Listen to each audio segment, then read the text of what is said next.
محشي كوسة بطريقة أنصاص، يعني ما تحشيها كذا حبة كاملة، لا تقسميها وتحشيها. سوت الخلطة الحشوة حقتها، والحين بتحشي ورستها في الفرن، وتسوي الحين الصوص اللي حتحط عليها، وبعدين تدخلها الفرن.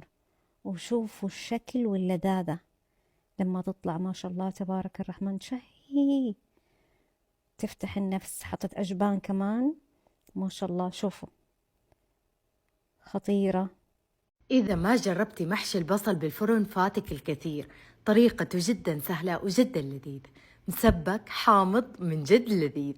أول حاجة احتجت للبصل، قسمت طرفه بهذه الطريقة وسلقته بموية مغلية لمدة 7 دقائق. جهزت لها الحشو عبارة عن رز مصري والطماطم والبصل والبقدونس، وأضيف عليها الليمون وكمان معجون الطماطم وشوية من الزيت وشوية من البهارات مع دبس الرمان ونص ملعقة صغيرة من القهوة التركية. لا تستغربوا، هي اللي تعطي الطعم اللي من جد لذيذ. بدأت أقلبها وأحشي محشي البصل بهذه الطريقة. أخذ طبقة وأبدأ ألفها بالحشوة بهذا الشكل، وفي المقلاة حنزل شوية من الزيت مع الثوم المهروس مع ملعقتين من معجون الطماطم وشوية من البهارات، وأضفت عليها عصير ليمونتين وشوية من الموية المغلية، وأبدأ أنزلها فوق محشي البصل. وبعدها غلفتها بورق الزبدة مع ورق القصدير ودخلتها الفرن لمدة ساعة كاملة. وبعد ما طلعتها ما أحكي لكم قد إيش لذيذ، مسبك حامض ومن جد لذيذ. وبالعافية عليكم، لازم تجربوها وتعتمدوها. السلام عليكم ورحمة الله وبركاته። እንዴት ናችሁ? ደህና ናችሁ? እኔ ያለው አልሐምዱሊላህ። እና የምግብ አይነቶቹ እንዴት አያችሁት? ሙያው ምናምን እስኪ እንዴት አያችሁት? አስተያየታችሁ ኮሜንት ላይ አስቀምጡልን እሺ። እና ሀሳብ አስተያየት የምግቡ እንዴት ነው አሰራሩ? ወደዳችሁት አልወደዳችሁትም? ጥሩ ነው መጥፎ ነው? ራውሪ እና ሀሳብ አስተያየታችሁ ኮሜንት ላይ አስቀምጡልን እንላለን። በተረፈ እንወዳችኋለን እና ከብሯችኋለን የኔ ወዶች።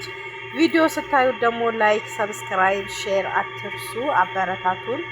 እና ያው ቻናላችን ቀዝቀዝ ብለዋል እኛ በመጥፋታችንም አበረታቱን። እና እንዴት ናቸው? አየሩ ደግሞ አያችሁት፣ ዝናብ ሲዘን በቃ ሀገራችን እኮ ለየት ብሎ አያችሁት፣ አረንጓዴ።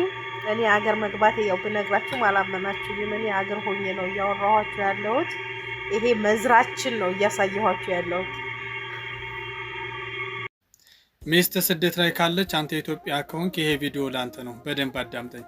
መጀመሪያ ከእናትና ከአባቷ ቤት ስታወጣት ወደ ቤት ስትወስዳት አቅም አለኝ አስተዳድራታለሁ ብለህ ነበረ። ነገር ግን ከጊዜ በኋላ ከተጋባችሁ አቅም አነሰና የሁለታችሁም አቅም አልሆን ሲል እሷ ወደ ስደት መረጠች። መውጣት መሰደድ የነበረብህ አንተ ነበርክ። ነገር ግን አንዳንድ ነገሮችን ሞክረህ አልስተካከል ብለው ሊሆን ይችላሉ። የእሷ ተስተካክሎ ልትወጣ ልትሰደድ ትችላለች።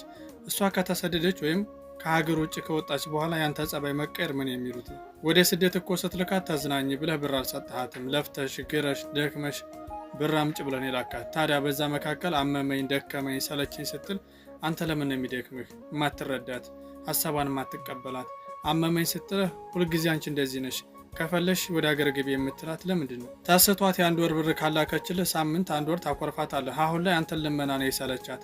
የኔ ወንድም ስደት ላይ አንተ እንደምታስበው አይደለም። ኢትዮጵያ ላይ ቁጭ ብለህ ምንዛሬ ይሄን ያልገባ እያልክ የምትመነዝርበት አይደለም። ይህ ገንዘብ የሚመጣው በላብ ብቻ አይደለም፣ የደም ጭምር ዋጋ አለ። አንድ ቀን ስሜታዊ ሆና ብትናገርህ ክብሬ ምናምን ብለህ ጓገጭ ልትልባት ትችላለህ። እውነቱን ልንገርህ፣ ሚስት ስደት ላይ ካለች ክብር የሚባል ነገር እሷ አታስብም። ምክንያቱም በህፃናት ልጆች የተሰደበች የተተፋባት ብዙ ነገር እየሆነች ነው ይህን ገንዘብ የምታመጣው። ይህን ነገር ላነግርህ ትችላለች። እሷ የሚያስጨንቃት የረፍት ሰዓቷና ምግብ የምበላበት ሰዓት ብቻ ነው። አንተ ከእነሱ ላይ ተጨምረህ ሌላ ችግር የምታመጣባት ከሆነ የልብ ህመም ነው የሚያጋጥማት። ይህን ነገር ልትረዳት ይገባል። ዛሬ ነገ አያስፈልገውም። ስሜቷን ተረዳት። ቢያማት ቢደክማት ምንድነው ብለህ ተረዳት። ይመቻችሁ። በቀጣይ ቀን እንገናኝ።